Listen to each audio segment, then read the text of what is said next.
El premio que otorga la Fundación de Egresados de Ingeniería Comercial de la Universidad Católica le fue concedido a René Cortázar Sanz en el año 2003. Egresó de la facultad en el año 1974 y es doctor en Economía del Instituto Tecnológico de Massachusetts, MIT. Ha sido profesor de la Pontificia Universidad Católica de Chile, consultor de organismos internacionales y autor de numerosos estudios sobre desarrollo económico, políticas laborales y de seguridad social, entre otros. En la década de los 90, durante el gobierno de don Patricio Aylwin, ocupó el cargo de ministro del Trabajo y Previsión Social. Desde 1995 hasta el año 2000, fue director ejecutivo de Televisión Nacional de Chile. Actualmente integra los directorios de diversas empresas y de ICARE, donde preside el Círculo de Recursos Humanos. Es además director del Centro de Estudios Laborales Alberto Hurtado. René, mucho gusto tenerte en este programa, Cita con la Historia. El tema general es la transición. Tú eres un hombre joven, pero obviamente tuviste una gran trascendencia en tus labores como ministro del Trabajo del gobierno de Aylwin, como también después como director ejecutivo de Televisión Nacional. Así que bienvenido al programa. Muchas gracias. Quiero partir, eso sí, un poquito más atrás. Tu currículo y tus amigos señalan que eres un brillante economista y que te formaste con los Chicago Boys en la Escuela de Economía de la Universidad Católica. ¿Quiénes fueron tus profesores y hasta qué punto, digamos, el pensamiento de los Chicago ha influenciado en tu manera de ver las cosas? Bueno, la Escuela de Economía era de la Católica en esa época, yo entré el año 69. Sí. Era una escuela que había muchas personas de Chicago y también de otras que habían estudiado en otras universidades. Yo tuve profesores ahí como Vittorio Corvo, por ejemplo, que había estudiado en MIT, tuve profesores que habían estudiado en Harvard y también de Chicago. Yo diría era una buena escuela, muy buena escuela, donde a uno le entregaban una buena caja de herramientas. Yo después salí a estudiar años después a Estados Unidos y me di cuenta cuando llegaba allá y me encontraba con mis compañeros que venían de distintos países, de distintas nacionalidades, y en los primeros cursos uno se da cuenta que la caja de herramientas que nos habían entregado a nosotros tenía muchas de las cosas que necesitábamos, alicate, martillo, varias cosas para poder funcionar. Y en ese sentido yo creo que era una buena formación la que se entregaba, era útil, eran herramientas prácticas. Ahora, ¿cómo es esto que te vinculaste a la política y te convertiste en ministro del Trabajo de don Patricio? Bueno, a mí el tema social en general, no solo político, es un tema que me ha traído siempre. O sea, yo entré a estudiar economía porque me interesaba el tema social, en un sentido amplio. Postulé junto con economía, postulé a sociología, eran las otras carreras a las cuales postulé. Y por lo tanto era un tema que siempre me inquietó. Durante los 17 años de régimen militar, naturalmente que la actividad política propiamente tal era una actividad que no estaba en acción durante buena parte de ese periodo, era muy limitada, uno participaba en grupos ligados a la iglesia, etcétera, pero ahí yo empecé a ligarme muy fuertemente, especialmente con el movimiento social y con el movimiento sindical, y fui una persona que trabajé muy cercanamente a Manuel Bustos, a los dirigentes sindicales de la época, especialmente a los dirigentes sindicales humanistas cristianos, que tenían una gran preponderancia en ese tiempo, y por lo tanto me fui ligando inevitablemente a, por una parte, la economía, que era una herramienta que a mí me interesaba desde el punto de vista de influir sobre lo que pasara en mi país, y por otro lado una experiencia de trabajo con el mundo social en un periodo en el cual estábamos buscando construir una sociedad que queríamos que fuera distinta a la que estábamos viviendo en ese momento. ¿Tú pertenecías al Partido Demócrata Cristiano? Yo participé incluso en la universidad, en la democracia cristiana universitaria, que era democracia cristiana, aunque relativamente independiente. La universidad no estaba muy centralizado en el partido, pero yo participé en la democracia cristiana universitaria, incluso fui candidato por la democracia cristiana universitaria a presidente del centro alumno y sufrí, naturalmente, una derrota estrepitosa. ¿Contra quién? Contra Ignacio Guerrero. Ya. Cuéntame una cosa, ¿y quién te llevó al Ministerio del Trabajo? ¿Quién te asoció con Patricio Aylwin? ¿O cómo te nombraron? ¿Por qué?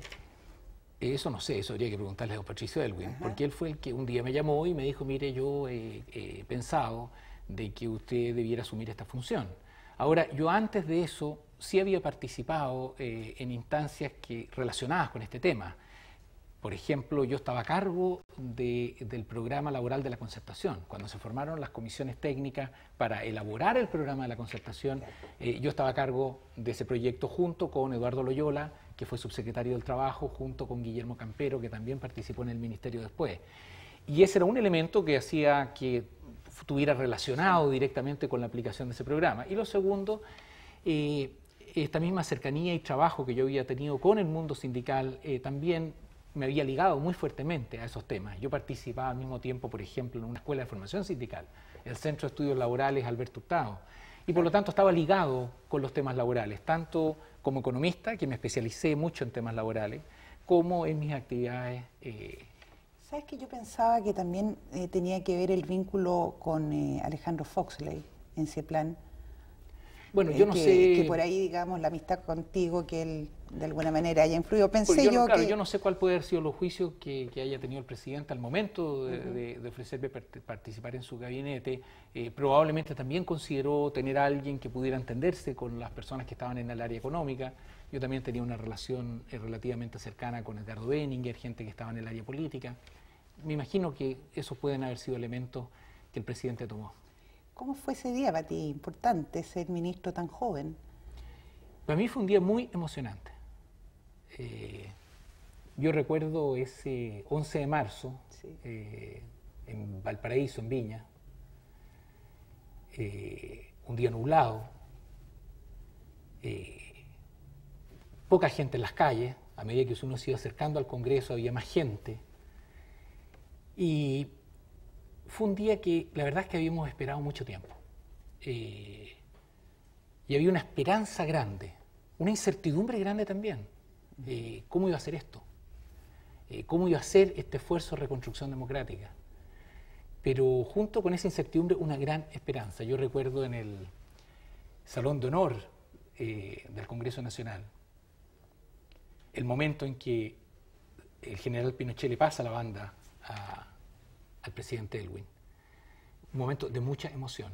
Y que yo sentí que había una esperanza colectiva, no solo de la gente de la concertación, que llegábamos al gobierno, uno reflejaba esta buena onda en todo el mundo. Uno veía esta buena onda, esta esperanza de que vamos a hacer algo juntos.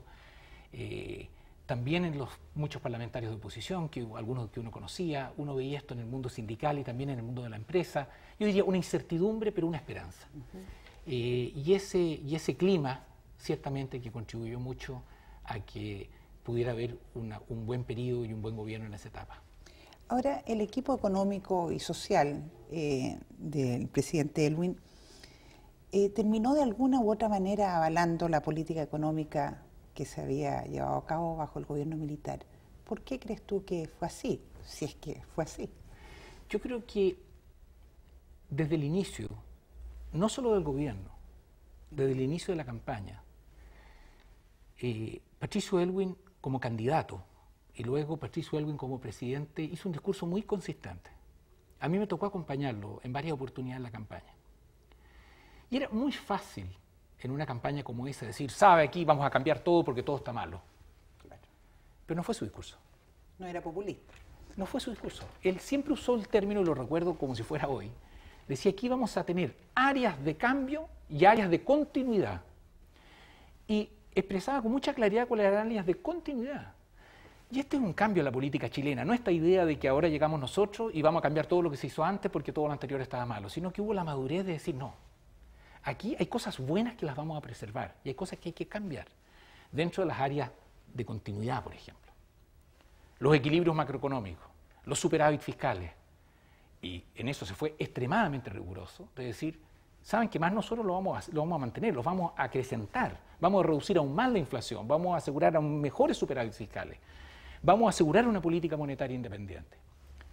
Por ejemplo, en la política de apertura, que fue una acción que empezó bajo el régimen militar, de bajar drásticamente los aranceles en forma unilateral. Esa política no se debía revertir, hubiera sido un error revertirla. Y se dijo muy expresamente, no, la vamos a profundizar, no solo la vamos a dar continuidad, la vamos a profundizar.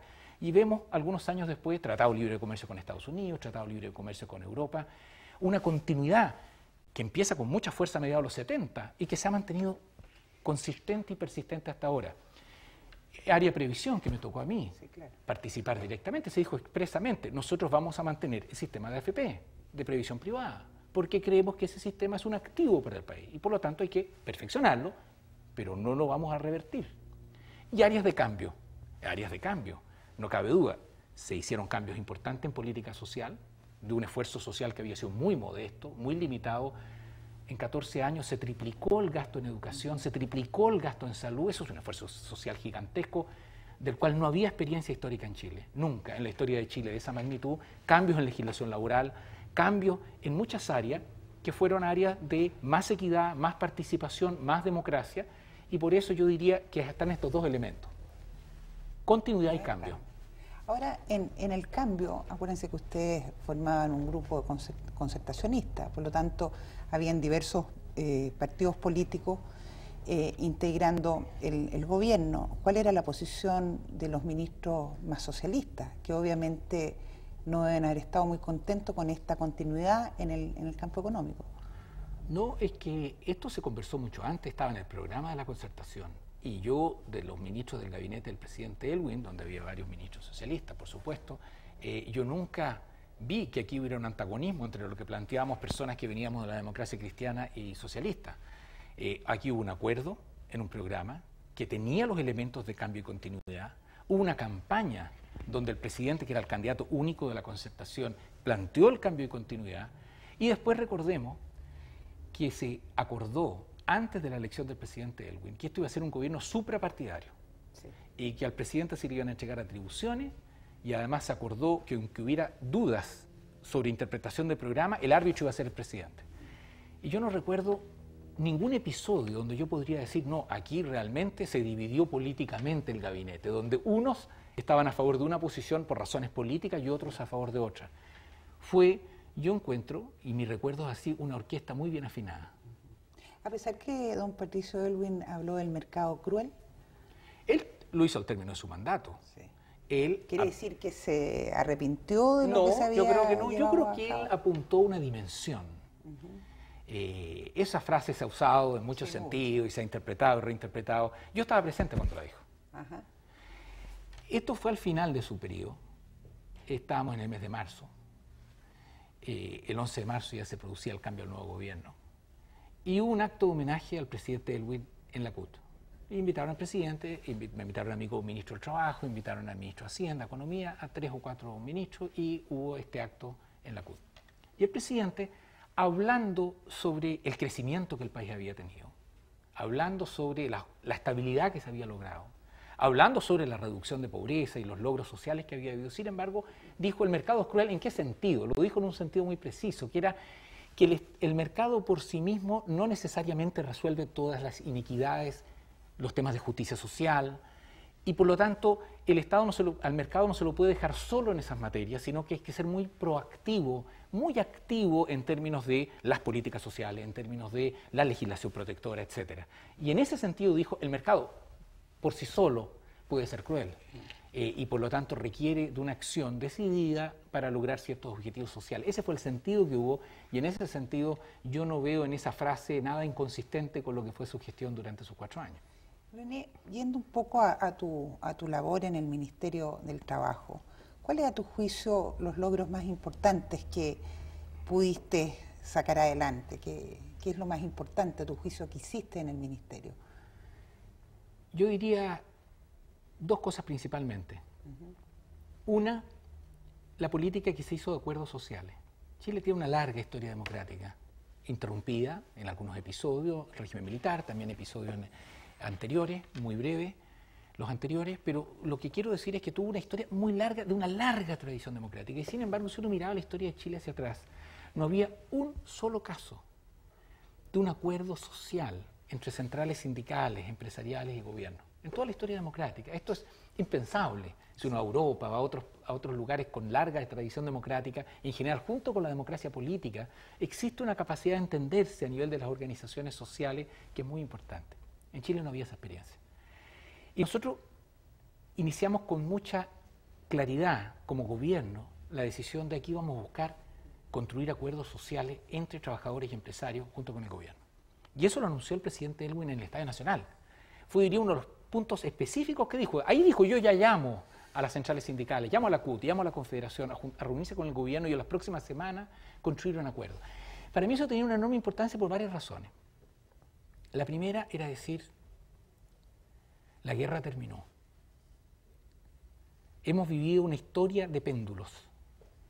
Y no es que ahora le toca a los otros. Ahora nos va a tratar de tocar a todos. Y eso significaba dar señales de que aquí se podía discrepar, de que aquí hay intereses distintos, de que no todos los intereses de las centrales sindicales y empresariales coinciden en todos sus puntos, pero que hay intereses comunes. Pero ¿cómo lo hacías para que grupos empresariales por una parte y el Partido Comunista por otra y el Partido Socialista, más duros, ya pudieran entrar en esa política de acuerdo que estaba guiando, digamos, tus pasos como ministro? Porque una cosa es la voluntad y otra cosa es lograr hacerlo como lo hiciste. Bueno, yo creo que primero no lo hice yo solo, lo hizo mucha gente de gobierno que participó. O sea, el presidente Elwin le dio un empuje, participó el ministro de Hacienda, Foxley, Minami, que era ministro de Economía, Enrique Correa, Benninger, todos contribuyeron de alguna manera a empujar esta política. El objetivo era crear estos acuerdos, se habló con las partes, había disposición. Si no, como se señala, hubiera sido ingenuo, se quiere hacer, pero ¿qué dice que se pueda hacer? Se podía hacer. ¿Por qué se podía hacer? La central sindical estaba presidida por Manuel Busto, que tenía un entendimiento muy fuerte con los socialistas, que estaban completamente de acuerdo en esta política. Completamente de acuerdo en esta política, los socialistas. Y ellos estaban dispuestos a apoyar. La CUT y la conducción de Manuel Busto fue notable en ese sentido, su contribución. Defendían sus intereses. Tuvimos conflictos como ministerio, tensiones con ellos naturalmente, pero en estos grandes temas de interés nacional se ponían por delante. La central empresarial, la Confederación, estaba presidida en ese momento por Manuel Feliú. Claro. Y Manuel Feliú tenía la decisión tomada de caminar por este camino. Y entonces, ¿y por qué? ¿Por qué los dos Manueles, Manuel Busto, Manuel Feliú, estaban dispuestos, a veces, en algunos casos, con crítica de algunos de sus propios afiliados, que no les gustaba demasiado estos acuerdos? ¿Por qué estaban dispuestos a empujar hacia adelante? Porque se daban cuenta que había un interés nacional, que a Chile le hacía bien, que después de un periodo de polarización tan grande, tan extenso, llevábamos con polarizaciones al menos desde la década de los 60, y había habido sucesivos gobiernos y una tendencia polarizada en la sociedad chilena enorme. El dar esta señal, y a las 6-7 semanas de iniciado el gobierno, se firmó el primer acuerdo tripartito, CUT, Confederación y Gobierno, que tenía este acuerdo, tenía una parte que decía una visión compartida, tenía un texto que hablaba de una visión compartida, que es decir, podemos tener diferencias de intereses, pero tenemos cosas que nos unen. Pero también acuerdos bien concretos para mostrar que no era solo retórica. Entonces se acordaba, por ejemplo, el reajuste del salario mínimo, que ya era una cosa donde ambas partes, ya no necesariamente entre trabajadores y empresarios, tenían el mismo interés. Y de modo de mostrar no solo que había un acuerdo a nivel general, sino que se podía concordar en concreto por la vía de la negociación. Esto, a mi modo, es una señal a toda la sociedad, decir, ¿saben qué más? Los acuerdos son posibles. Cuando ellos vieron a Manuel Busto y a Manuel Feliú estrechándose la mano, al gobierno respaldando este acuerdo tripartito, había una señal. Eso mismo es una política. Y la segunda que mencionaría tuvo que ver con la reforma al Código del Trabajo. Había necesidad de hacer reforma al Código del Trabajo. Pero antes que entres en ese tema, una pregunta. ¿Se justificaba en ese tiempo y se justifica todavía la CUT? La CUT es una organización natural. No solo la CUT, digo, las centrales sindicales, que hay países que tienen una, hay países que tienen varias en Europa, pero que los trabajadores tengan una organización popular nacional, yo creo que es algo natural. Pero había perdido efecto la CUT, tenía poder en la época en que Bustos la dirigía, un poder realmente representativo. No cabe duda. Sí. O sea, no cabe duda que tenía un poder representativo, primero porque tenía un porcentaje de filiación no despreciable. O sea, digamos, la tasa de sindicalización en Chile en ese momento es superior a la de Estados Unidos. Hacia fin del gobierno del presidente Elwin terminó siendo superior a la de España o la de Francia. No eran tasas bajas, no eran las del norte de Europa, pero sí eran tasas significativas. Y segundo, hay un elemento no solo cuantitativo, y lo mismo en la Confederación, pero no es solo escarbar los afiliados. Hay además en política una representación frente a la ciudadanía de dos organizaciones que reflejaban dos grupos dentro de la sociedad muy importantes, que el ciudadano como trabajador y el ciudadano como empresario, cumpliendo estas dos funciones. Y que no lucha de clases. Y que tienen que tener conflictos y que tiene que haber tensiones, pero que es importante demostrar que como país esas tensiones y esos conflictos que son sanos, que son parte de la vida social, no se trata de suprimir los conflictos, son menores cuando se los compara con el interés común que tenemos. Y esa era la señal que era importante dar, y esa fue la señal que se dio, y esos mismos acuerdos se repitieron los 4 años siguientes. No siempre fácil, muchas veces tironeado, muchas veces reuniones hasta las 12 de la noche, primero reuniéndose con los dirigentes sindicales, al día siguiente con los empresarios, algunas de las partes no queriendo firmar por cualquier razón, postergando la fecha de firma, negociando hasta altas horas de la madrugada. ¿Cómo son estas cosas? Tensionado, siempre sin certeza si el resultado iba a ser positivo, pero al final fue posible en los 4 años obtener ese resultado. ¿Qué papel jugaron la centro-derecha en este apoyo tanto a Bustos, al Ministerio, como a la Confederación? Yo creo que... ¿realmente fue importante? Lo más importante, a mi modo de ver, más que en estos acuerdos sociales, que yo creo que los empresarios, los dirigentes sindicales... actuaron libremente. Muy autónomamente. O sea, yo creo que ninguno de los dos actores le fue a preguntar a ningún partido qué hacer, francamente. Esa es mi convicción. Yo los vi actuando con total autonomía, hablándole a su gente, de sus organizaciones, pero no consultando a un partido político. Donde sí participó la oposición en forma muy significativa fue en el otro capítulo, el de la legislación laboral. Recordemos que el gobierno no tenía mayoría en el Senado. Pero no solo no tenía mayoría en el Senado, porque uno podría haber dicho, bueno, y tal vez si se consigue un par de votos de senadores designados, se puede aprobar la ley. No es solo eso. Teníamos la convicción de que hay ciertas normas que es conveniente que no simplemente salgan por una mayoría de 2 votos porque algún senador vota de una u otra manera, sino que era muy importante construir acuerdos. Decirle a la sociedad chilena, vamos a hacer lo que algunos llamaron en algún momento la democracia de los acuerdos. Vamos a tener diferencias, pero vamos a construir acuerdos. Y para eso se buscó, en la reforma de la legislación laboral, no solo conseguir 2 votos, sino que hacer un acuerdo sustantivo con partido de la oposición, que en ese caso fue con Renovación Nacional. Y se hizo un acuerdo que permitió que los proyectos no se aprobaron por 2 votos, sino que se aprobaron por mayorías muy sustantivas en ambas salas del Parlamento. Si bien no te compete a ti porque eras ministro del Trabajo, pero sí como político, ¿por qué esa política de acuerdos llevada a cabo por ustedes no pudo tener efecto en el ámbito político propiamente tal con el mundo militar, por ejemplo? ¿Qué pasó ahí? Porque podríamos haber cerrado la transición muy rápidamente. Eso escapa, la verdad no... Yo sé que escapa, sí, pero debe tener alguna opinión. Yo creo que en general en la sociedad chilena hubo una tendencia a un mayor papel de los acuerdos respecto a los niveles de conflictividad esperados. Si me permite, incluso en las relaciones cívico-militares. O sea, si nosotros tomamos a cualquier persona y lo trasladamos mentalmente a ese 11 de marzo de 1990, al Salón de Honor del Congreso Nacional, y le hubiéramos preguntado cómo iba a ser la transición chilena, cualquiera de los que estábamos ahí, nosotros los extranjeros, a nosotros los chilenos, los que estábamos ahí, o a gente de afuera que miraba este proceso, yo creo que todos nos hubiéramos quedado cortos, en el sentido que hubiéramos pensado que iba a haber un nivel de acuerdos menor que el que hubo. O sea, hubo más acuerdos, no solo laborales, no solo legislativos, también en las relaciones cívico-militares, que es lo que pudimos prever el 11 de marzo de 1990. Y en ese sentido, yo creo que esta democracia de los acuerdos realmente permeó los distintos sectores de la sociedad chilena y creó un clima de cooperación. No en esa visión ingenua de que para que haya cooperación, para que no haya ningún conflicto. No, las sociedades tienen que tener conflicto. Tiene que haber diversidad. Tiene que haber conflicto, tiene que haber tensión. Es como los papás. Uno de repente se topa con un padre de familia que dice, en mi casa todos nos entendemos, no hay conflicto. Yo digo, ese papá inmediatamente bajo sospecha. Algo raro está pasando en su familia, porque el conflicto es parte de una vida de una familia sana. Una familia sana, donde no hay ninguna tensión entre los padres y los hijos, donde significa que alguien probablemente está oprimiendo a otro. Pero si es una familia sana, abierta, normal, tiene que haber cooperación como el elemento central, que hace que la familia se mantenga unida, pero tiene que haber tensiones. Bueno, lo mismo en la vida social. Aquí no es que hay que hacer desaparecer como una especie hagamos desaparecer los conflictos, no, pero se trata de cuál es el principio que domina. Y el principio que dominó en la sociedad chilena durante décadas fue el principio de la confrontación.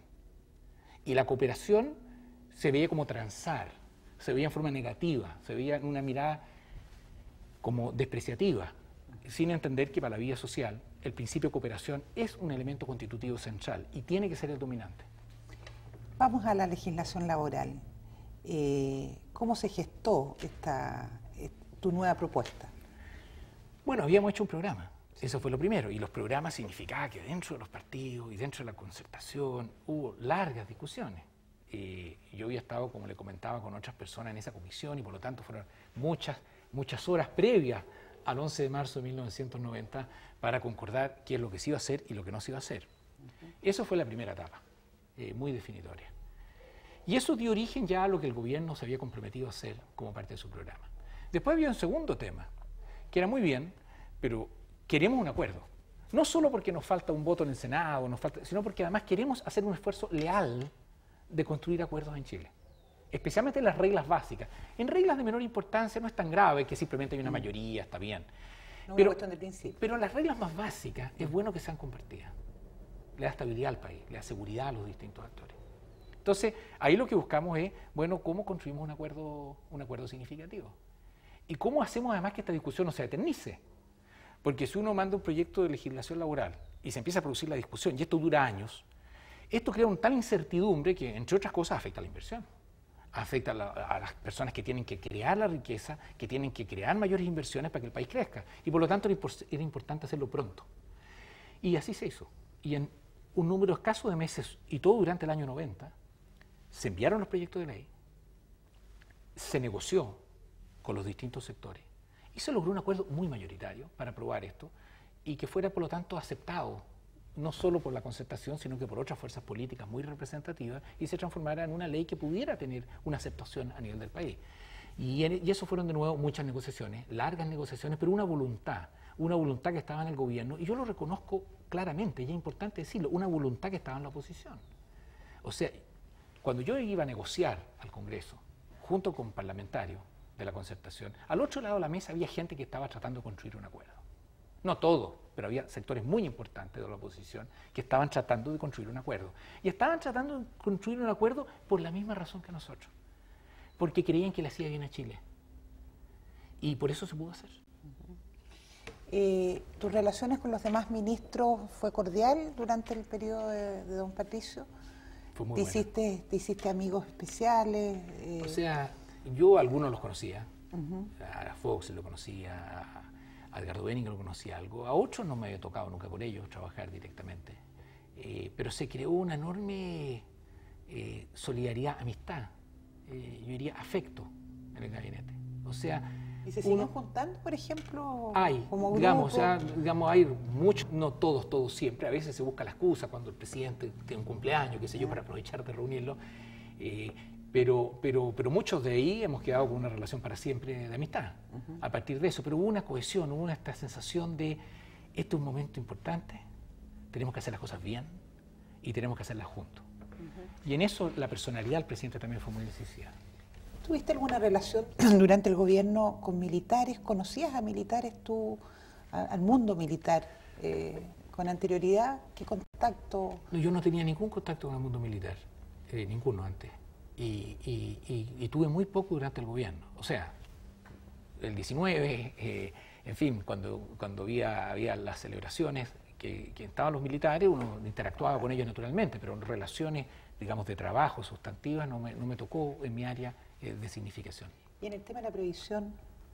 Porque era un tema que obviamente, sí, pero lo que pasa si es que bien era el Ministerio de Defensa. Exactamente. Y como se mantuvo en el Ministerio de Defensa y ahí se trabajó, la verdad es que no tuvimos una interacción significativa.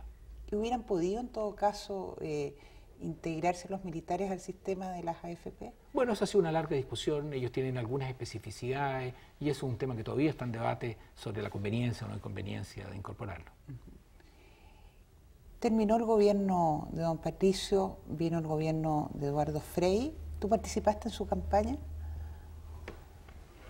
En la campaña, no, yo estaba en el gabinete y nosotros habíamos estado trabajando un gobierno 4 años. Se trabajó, la verdad, con mucha intensidad y el periodo era percibido como un periodo de urgencia, digamos. Había 4 años, había que sacar un conjunto de cosas. Por ejemplo, en tema de legislación laboral, si bien los proyectos se enviaron en el año 90, el acuerdo sustantivo el año 90 para aclarar cuáles iban a ser las nuevas reglas del juego, después, en los años, recién a principios a fines del 93, claro, se firma el nuevo código. Un proceso. Y fue un periodo en el cual estos eran los temas que había. Esto mismo que ocurrió con el Código Laboral ocurrió con los programas de capacitación, donde se hizo un esfuerzo muy fuerte de capacitación de jóvenes, o en general en las políticas que se aplicaban. Y por lo tanto había como una concentración en la gestión de ese momento. Y los resultados, sí, un optimismo en el sentido de pensar que la mejor contribución que se podía hacer, si uno creía que debía venir un nuevo gobierno de la concertación, era hacer una buena gestión, que esa era la mejor contribución. Y si uno miraba la gestión, la verdad es que se terminó con una buena gestión. O sea, después de los 4 años, el país creciendo en promedio el 7%, el desempleo había caído bajo el 5%, los salarios creciendo a más del 4% por sobre la inflación, el gasto social subiendo, las organizaciones sociales se habían expandido. Un poco distinto a la situación de hoy, ¿eh? Es que lo que pasó, naturalmente, es que esto fue previo a una situación que ocurre después a fines de los 90 con la crisis externa. Pero digo, se termina un periodo en el cual naturalmente el esfuerzo que se entendía que hacía el gabinete o que hacía el gobierno era asegurar que esto funcionara bien y lo mejor posible. El paz social, por ejemplo, era un tema, lo menciono antes de dejar ese gobierno porque yo creo que es un tema sobre el cual había también ese 11 de marzo de 1990 en Valparaíso tensión. Porque si uno miraba las transiciones que se habían hecho en América Latina, había habido transiciones en todo, nosotros éramos los últimos que llegábamos. Claro. Ahora, nosotros estábamos a favor de hacer la transición antes, pero la única ventaja de llegar último era que por lo menos nos permitió ver lo que habían hecho los demás.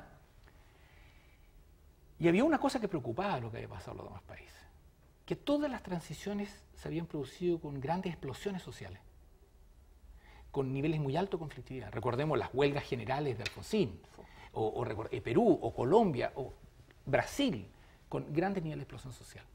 Y entonces la pregunta que había era, bueno, ¿vamos a hacer una transición con paz social o vamos a hacer una transición con niveles de conflictividad como el resto de la América Latina?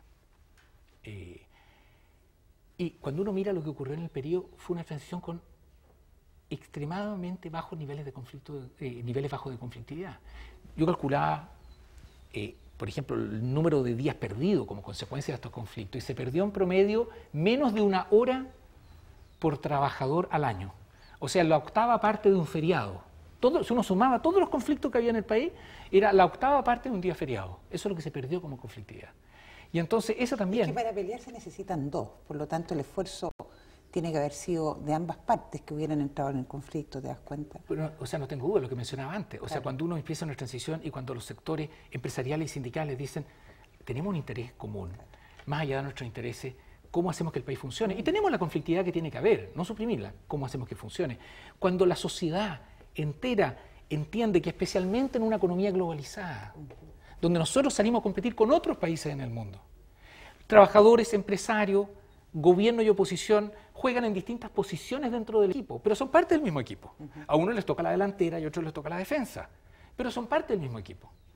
Si se acepta de que tenemos que tener posiciones distintas dentro de la cancha, que tenemos que tener intereses donde haya conflictos, los conflictos son parte de la vida social, pero que somos parte del equipo que va a hacer posible que a Chile le vaya o no le vaya bien, y que a cada uno de esos jugadores le vaya o no le vaya bien. Cuando eso se acepta, naturalmente que se privilegia la cooperación sobre el conflicto. La paz social, sí, un buen mérito. Pero volvamos o lleguemos a Eduardo Frei, porque quiero que comentemos algo sobre el tema de la televisión. Tú llegaste, primero que nada, ¿cómo llegaste a ser director ejecutivo de televisión? ¿Conocías a Eduardo Frei? ¿Habías tenido algún contacto con él previo? ¿Por qué no seguiste como ministro del Trabajo o en otro ministerio? Bueno, el canal de televisión, lo primero es señalar que a partir del año 92, y estamos hablando del gobierno de Frei al año 94, a partir del año 92 ya Televisión Nacional había dejado de ser un canal gubernamental. Y por lo tanto, la dirección de Televisión Nacional pertenecía a un condirectorio nombrado por el Senado, donde ya había 3 personas cercanas al gobierno, nombrados por el Senado, 3 personas cercanas a la oposición, y solo uno que nombraba libremente el presidente de la República, que era el presidente del directorio. Y ese era el directorio de Televisión Nacional.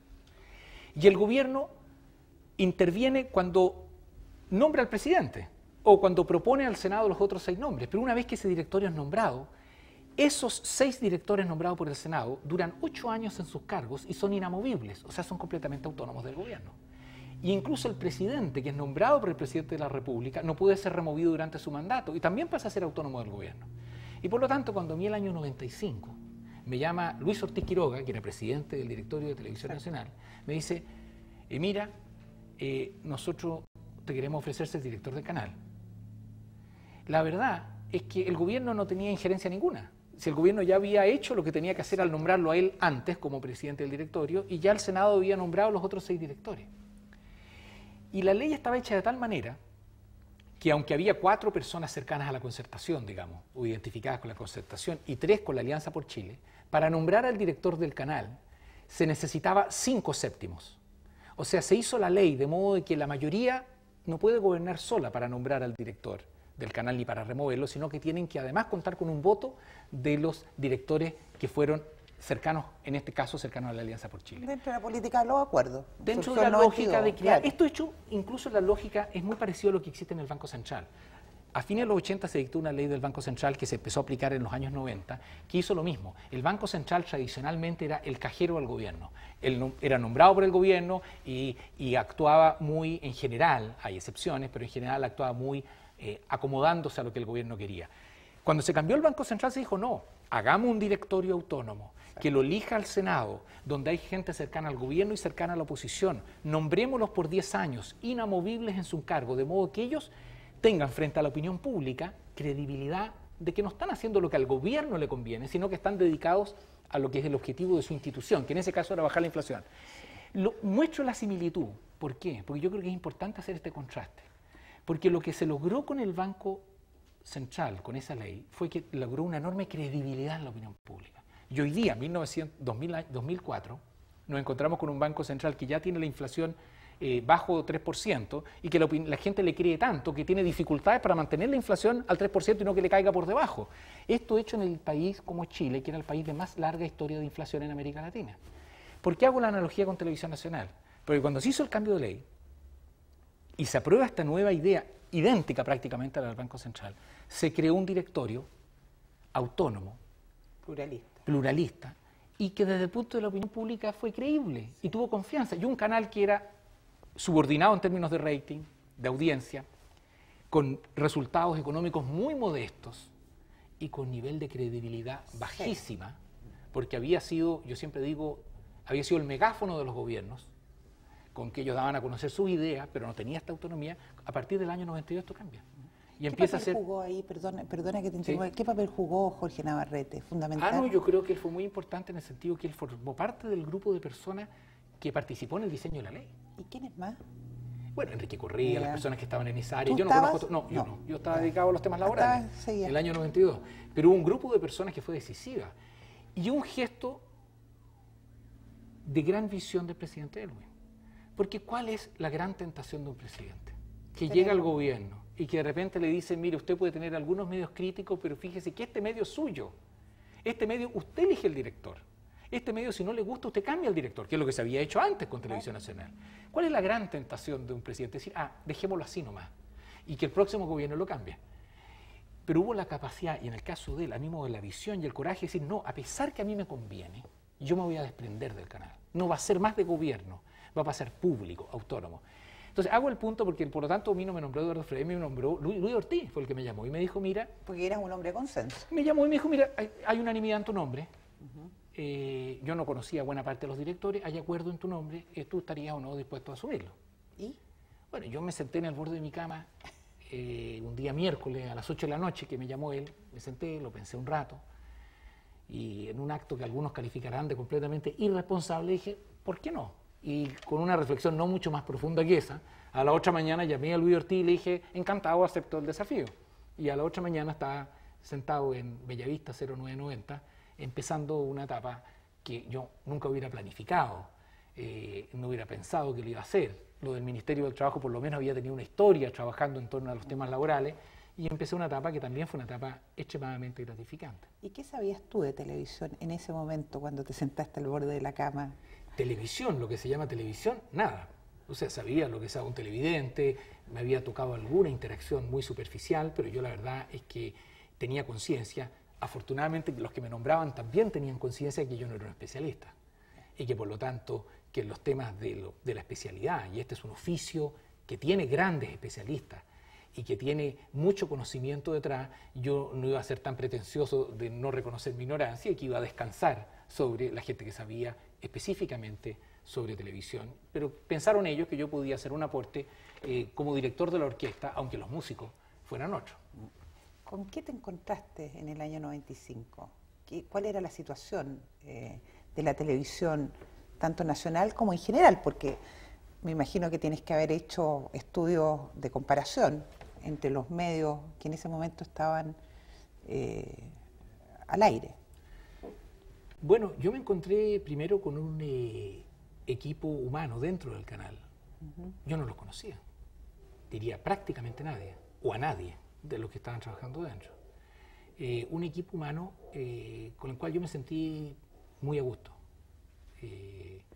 De hecho, si yo lo miro, yo estuve 5 años y medio, y durante ese periodo la cantidad de cambios que hice en algunas de estas personas fue bastante menor. O sea, muchos de los ejecutivos que estaban 5 años y medio después eran los mismos que estaban cuando el día que yo llegué. O sea, yo básicamente trabajé con exactamente la misma gente. Y traté de hacer una contribución, pero trabajando con la gente que allí estaba. Porque descubrí de entrada que había mucho talento. Y que es verdad que el canal estaba en un segundo lugar, bastante segundo. Es verdad que tenía un potencial de crecimiento que todavía no se había desarrollado completamente. Pero yo reconocía que a partir del año 92, con la nueva ley, se habían abierto reglas del juego diferentes que le daban un enorme potencial. Yo reconocía que lo que se había estado haciendo en gestión, antes de que yo llegara, había ido acumulando un avance muy significativo. Y me daba cuenta que dentro del canal había una cantidad enorme de talento en todas las áreas. Iba al área dramática y estaba Vicente Sabatini, la Quiana Rencoré, Pablo Ávila, cambiaba, recorría las áreas y me daba cuenta de que había talento. Y si bien yo no sabía de televisión, sí era capaz de reconocer el talento cuando veía que ahí estaba. ¿En qué consistieron ese manual? ¿En qué consistió ese manual de orientaciones programáticas que tú impusiste ahí en el canal? Que muchos después han señalado que fue una especie de censura, algunos críticos tuyos. Sí, la verdad es que sería difícil calificarlo como censura por su contenido y por la forma como se gestó. Lo primero es decir, yo llegué al canal y prendí el televisor esa noche, después de este acto del día miércoles, jueves de la mañana, llego a mi casa, prendo el televisor y ahora estaba en un canal del cual yo era responsable. Y pongo el noticiario de la noche y había una noticia que decía niñita violada en Huechuraba, no se me olvidó más. Y lo primero que veo es la foto de la niñita en pantalla. Yo a la otra mañana, o esa noche, ya no recuerdo si fue tarde esa noche, la otra mañana, lo primero que hago es llamar al director de prensa y le dije, Eso no puede se ser. la violó una persona en su comunidad, pero después nosotros la violamos. Nosotros la violamos frente a su comunidad. Nosotros violamos su privacidad. Nosotros violamos el derecho que ella tenía a su privacidad. Y la respuesta naturalmente fue, esto no está en la línea del canal. O sea, no es que lo estamos haciendo porque está en la línea, esto nosotros lo evitamos, en fin, pero no está en la línea del canal. Fue su respuesta. No es que me defendió, me dijo está bien hecho, sino me dijo, mira, esto no está en la línea del canal y la verdad es que no lo debimos haber hecho. Como esto, en las primeras 72 horas me tocaron 2 o 3 hechos parecidos en distintas áreas y con la misma respuesta. Entonces ahí yo convoqué a las personas que estaban como ejecutivos de esta área, del canal, a cargo de prensa, a cargo de programación, que estaba mi buen amigo Jaime Aguirre, hoy muy buen amigo, en esa época no lo conocía, y les planteé el tema, le dije por qué nosotros no tratamos de ponernos de acuerdo en lo que vamos a hacer y lo que no vamos a hacer. Y recorriendo lo que había en otras partes me di cuenta que todos los grandes canales de televisión, me atrevería a decir todos los grandes medios de comunicación en el mundo, tenían orientaciones programáticas. Todos tenían, la BBC llama guidelines, y uno podía ir y pedirlas. Y dicen, por ejemplo, lo que pusimos en nuestra orientación programática, ningún niño víctima de delito sexual o de drogas puede ser identificado. Me acuerdo de la niña de Huechuraba, expresamente. Y si usted la va a poner en el noticiario, le pone un mosaico en la cara. Aunque no sea muy bonito el mosaico, pero más importante es resguardar la privacidad de esa persona, que tiene derecho a rehabilitarse. Y lo segundo que uno comprueba es que uno recorre estos manuales de orientación programática en el mundo y el 80, el 90% de los contenidos son idénticos. Y por lo tanto es posible construir un consenso. De nuevo la palabra, un consenso, un acuerdo. Es posible construir un consenso entre personas que podemos pensar distinto en muchas cosas, de cómo vamos a tratar la pantalla. Y lo que hicimos fue, yo no impuse el código, lo que dije fue, reunamos primero a todos los editores de prensa. Y les propuse el siguiente desafío, les dije, nosotros vamos a hacer un manual de orientaciones programáticas. Pero yo no lo voy a redactar. Uno de ustedes va a ser redactor, pero tampoco va a ser el redactor el que va a poner el contenido. Lo vamos a sacar por consenso. O sea, mientras haya una persona en esta mesa, y era una mesa con unas 15 personas, mientras haya una persona en esta mesa que esté en desacuerdo, vamos a seguir discutiendo. Fue largo. Usted se puede imaginar lo largo que puede haber sido para llegar a consenso, pero se llegó a un texto. Hicimos lo mismo en el área de programación. Después fui al directorio, y en el directorio había personas desde la UDI al Partido Socialista. Es un directorio plural. Personas muy católicas, religiosas y personas agnósticas. Personas muy liberales y personas muy conservadoras. Ese es el directorio de Televisión Nacional que tenía. Porque tenía que reflejar el pluralismo. Bueno, y hicimos el mismo ejercicio. Mientras haya algún director que esté en desacuerdo con algún contenido, lo vamos a seguir discutiendo. Una vez que se aprobó por consenso entre el comité editorial de prensa y en el área de programación, y por unanimidad del directorio, y se le mandó incluso a los sindicatos para recibir como organizaciones su reflexión, después de eso se promulgó.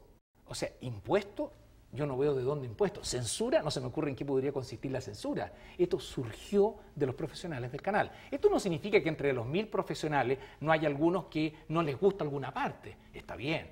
Si no, no podría haber texto ninguno en ninguna parte. Pero fue un acuerdo de cómo íbamos a tocar los temas.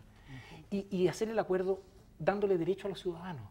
Porque una vez que eso lo entregamos públicamente, primero lo entregamos como un archivador, no empastado, para decir esto no es la verdad revelada en el monte Sinaí. Esto es lo que nosotros creemos que debemos hacer en pantalla por acuerdo. Y si hay un error, abrimos el archivador y cambiamos la página. Pero una vez que existe, lo cumplimos. Ahora, acordado eso, lo dimos a conocer públicamente. Y yo muchas veces durante los próximos 3 años que estuve ahí, recibía llamadas de personas que me decían, la página 44, ustedes se comprometieron a esto y no lo hicieron. Y la respuesta mía era, naturalmente, si nosotros sabemos que transgredimos. Igual que los 10 mandamientos, se transgreden todos los días, pero eso no significa que no sirvan. Sirven como orientación, sirven para saber cuándo uno se desvió, sirven para saber cómo corregir, sirven para además tomar un compromiso con el telespectador, con la ciudadanía, que eso es lo que vamos a hacer. Y incluso llegamos a casos donde la violación de nuestro código era tan grave que hay un ejemplo donde el conductor del noticiario central empezó el noticiario de Televisión Nacional diciendo, estimadas amigas y amigos, queremos partir el noticiario pidiendo excusas a ustedes, porque en el día de ayer, en el tratamiento de tal noticia, nosotros nos salimos de nuestras orientaciones programáticas y no respetamos adecuadamente el derecho a la privacidad que tenían determinados ciudadanos. Y eso yo creo que hace que un medio se haga responsable de lo que hace. Y en ese sentido yo no miro críticamente ese esfuerzo, creo que un esfuerzo que tuvo sentido, hay varios medios en Chile con posterioridad que han ido sacando sus orientaciones y a mí me parece que ese es un camino de autorregulación importante. Yo creo en la libertad de expresión, absolutamente. Yo creo que no va a haber censura externa a lo que los medios están haciendo, pero yo no veo que al mismo tiempo no deba existir una responsabilidad. Junto con la libertad, siempre tiene que haber una responsabilidad de los medios de decir libremente cómo van a tratar su información y tomar un compromiso frente a la audiencia. ¿Tuviste muchas presiones en periodos eleccionarios para que las noticias se dieran en un sentido o en otro? Primero yo diría, la gran sorpresa cuando uno está en un canal, yo nunca había estado en un medio de comunicación, fue las pocas presiones que hay, no las muchas. O sea, yo de repente pasaba 5 o 6 días, donde habíamos cometido errores. Imagínense un canal que transmite 20 horas al día, de las cuales 10 horas son en vivo, en directo. Es obvio, dado que todos somos seres humanos, que hay muchos errores todos los días. Evidente que se cometen errores. Entonces uno hubiera pensado que cuando se cometen todos estos errores hay muchos reclamos, muchas presiones. Y la primera sorpresa es pasaban a veces 5 o 6 días y no recibían ni una llamada de nadie. Y no era porque estábamos haciendo todo perfecto, precisamente. Entonces, primera gran sorpresa es que estamos en una sociedad muy silenciosa, que no actúa respecto de los medios. Y yo no creo que eso sea bueno, ¿eh? Yo creo que es bueno que la sociedad discuta lo de sus medios. Yo creo que es mejor cuando la sociedad tiene universidades que estudian si los noticiarios son buenos, si las telenovelas son buenas, que publican. Yo creo que una sociedad silenciosa nos ayuda a mejorar la calidad de los medios. Entonces, pero mi primera reflexión es que nosotros en Chile tenemos una sociedad muy silenciosa, donde muy pocos sectores estudian los medios, los critican abiertamente, fundadamente, y por lo tanto ayudan a mejorar la calidad de lo que ahí se hace. Y en los procesos electorales, naturalmente, yo tenía de todos los sectores políticos la queja periódica de que ellos estimaban de que no estaban adecuadamente tocados, pero nosotros hicimos un esfuerzo muy serio, que estaban las orientaciones programáticas, que decía expresamente, hay que cubrir todas las ideas, pero hay que dar representación a las ideas según el grado de aceptación que tengan en la ciudadanía. Y por lo tanto nosotros nos preocupábamos de cubrir todas las ideas y de darles una representación adecuada a su grado de aceptación en la ciudadanía, porque así lo habíamos acordado en las orientaciones programáticas, porque así lo había aprobado la unanimidad de los miembros del comité editorial y la unanimidad del directorio. Y esa fue la política que aplicamos. Pero a pesar de que se buscaba una política que representara adecuadamente a los sectores, naturalmente todo el mundo, en campaña electoral, con los nervios de las elecciones, sabiendo que la televisión influye, trataban de buscar mayor cobertura. ¿Hasta qué punto el rating te ayudó a tomar de alguna u otra manera posiciones frente a un cambio en las teleseries, un cambio en algún programa? ¿Cómo en qué sentido? El People Matter, ¿de qué manera te permitió a ti hacer cambios en la programación? Bueno, yo creo que el People Meter no es más que los gustos de la gente. Eso es lo que mide. Exactamente. Cuando un programa tiene audiencia más alta es que hay más gente que le gusta. Y audiencia más baja es que hay menos gente que le gusta. Un canal de televisión como Televisión Nacional es por vocación un canal masivo.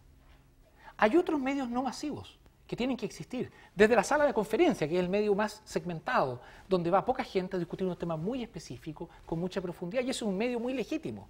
Hay otros medios más amplios, pero todavía segmentados, una revista, un canal de cable, y hay un medio masivo que es la televisión abierta, que busca disparar no con rifles, sino que con escopeta, llegar a un público amplio. Y por lo tanto es parte de la vocación de un medio masivo llegar a la gente. Y en ese sentido nosotros estudiamos las audiencias, estudiamos si a la gente le gustaba o no le gustaba lo que hacíamos, y buscamos, cumpliendo con nuestra línea editorial, buscando calidad, pero también llegar a la mayor audiencia posible. René, ha sido muy grato tenerte hoy día en este programa. Espero que sigamos conversando más adelante. Muchas gracias por la invitación.